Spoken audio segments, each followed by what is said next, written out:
चंदनपुर गांव में गर्मी का मौसम जब भी आता था, पूरे गांव में दहशत फैल जाती थी। इस बार भी गांव के लोग इसी विषय में बात कर रहे थे। अरे भैया, गांव में फिर से गर्मी कहर बरसाएगी। मुझे तो सोचते हुए भी डर लग रहा है। मुझे भी भैया बहुत ही डर सा लग रहा है। जितना सुंदर और हरियाली से भरा हमारा चंदनपुर गांव अभी है, कुछ दिनों बाद जब गर्मी पड़नी शुरू होगी तब हमारा पूरा गांव जो है सूख जाएगा भैया। और हर बार ऐसा ही होता है। हमें तो साया दिन सबकी आदत सी हो गई है। चंदनपुर गांव पहले ऐसा नहीं था। यहाँ पर हर मौसम में हरियाली ही रहती थी।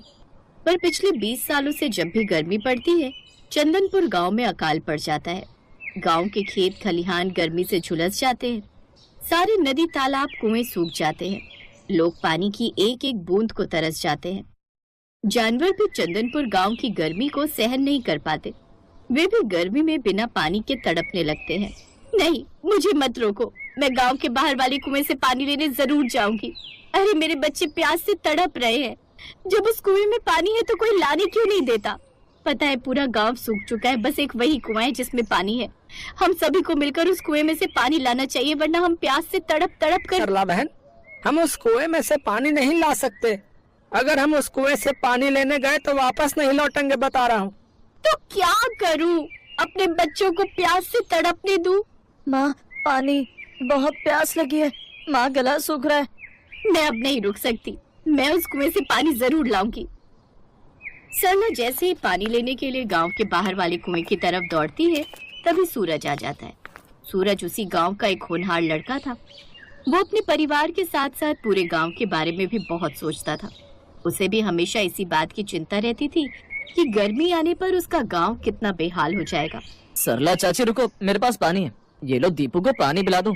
पर सूरज, अगर तुम ये थोड़ा सा बचा हुआ पानी हमें पिला दोगे तो तुम्हारे परिवार के लोग कैसे पानी पिएंगे? पानी तो खत्म हो जाएगा। चाची, आप पहले दीपू को पानी पिला दो, बाकी सब बाद में देखा जाएगा। सूरज के पास थोड़ा सा पानी बचा हुआ था। वो सरला ने अपने बेटे दीपू को पिला दिया। बहुत बहुत धन्यवाद सूरज बेटा। तुम सचमुच इस गांव के बारे में बहुत सोचते हो। तुम बहुत दयालु और अच्छे इंसान हो। धन्यवाद चाचा। सरला को पानी देकर सूरज घर लौट आया। अरे तू पागल है क्या? थोड़ा सा पानी रखा था घर में, वो भी गांव वालों में बांट आया। अब हम सभी को प्यास लगी है, बता कहाँ से पानी लाएंगे? माँ, मुझे बहुत जोरों की प्यास लगी है। भैया सारा पानी देकर आ गए हैं, अब मैं कहाँ से पानी पीऊं? सूरज, तू इतना अच्छा बनता है गांव वालों के सामने, है? अपने परिवार के लिए भी अच्छा बनना सीख। कोई अपने घर का पानी, वो भी उस समय जब गर्मी चंदनपुर गांव पर कहर बरसा रही है? तू गांव वालों को बांट आया। चिंता मत करो, मैं जा रहा हूँ इस गांव को श्राप से मुक्त करवाने का कोई उपाय ढूंढने। पागल हो गया है क्या? आज तक कोई भी इस गांव को श्राप मुक्त नहीं कर पाया, तो तू कैसे उपाय ढूंढ कर लाएगा? ढूंढने की कोशिश करने में क्या जाता मैं। और हाँ, मैंने सारा पानी गांव वालों को नहीं दिया था। थोड़ा पानी मटके में अभी भी रसोई में रखा है। कुछ दिन वही पानी पीकर गुजारा कर लेना। मैं जल्दी लौटूंगा माँ। बापू, मैं जानता हूँ आप मेरे से नाराज हो, पर इस गांव के लोग भी तो अपने इस नजरिए से सोचो और मुझे आशीर्वाद दो कि मैं इस गांव को श्राप मुक्त करने का उपाय लेकर ही लौटूं। सूरज के माता पिता दोनों उसे आशीर्वाद देते हैं और फिर सूरज गांव को श्राप मुक्त करने का उपाय ढूंढने के लिए निकल पड़ता है। चलते चलते सूरज एक गांव में पहुंचता है। सूरज देखता है कि गांव में बहुत भीड़ लगी हुई है। लोग शोर मचा रहे हैं। सूरज इसका कारण पूछता है। भैया, ये कैसा शोर है? अरे नए आए हो क्या गांव में? अरे एक राक्षसी को जिंदा जला रहे हैं ताकि इस गांव को उस राक्षसी के साए से बचाया जा सके। राक्षसी? सूरज आगे बढ़कर भीड़ के पास जाता है। जमींदार साहब, हम पर दया कीजिए। चंपा हमारी इकलौती औलाद है, इसे छोड़ दीजिए। हम इसे लेकर कहीं और चले जाएंगे।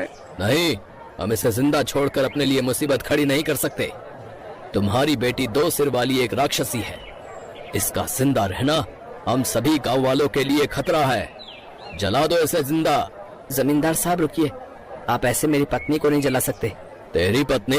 क्यों रे, तूने कब इससे शादी की? अरे माँ बाबूजी पहचाना? अरे नहीं, आप कैसे पहचानोगे? हम दोनों की तो रिश्ते की बात बचपन में पक्की हुई थी। बस 7 फेरे लेने ही तो बाकी है।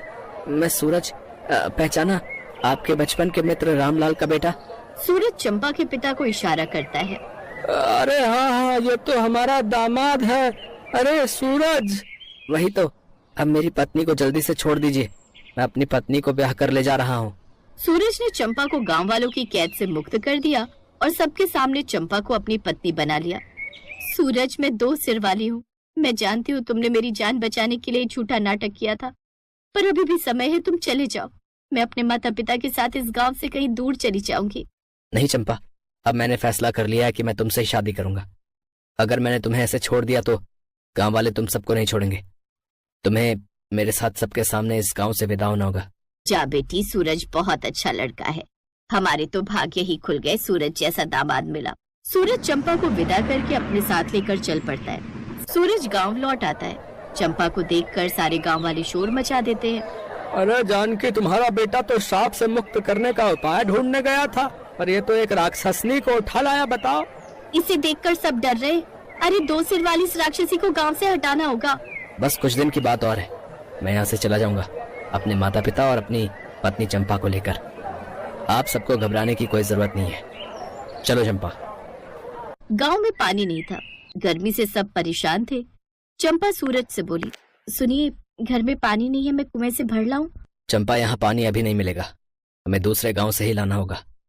इस गांव में गर्मी का कहर होता है, जिस कारण हर गर्मी में हम ऐसे ही परेशान होते हैं।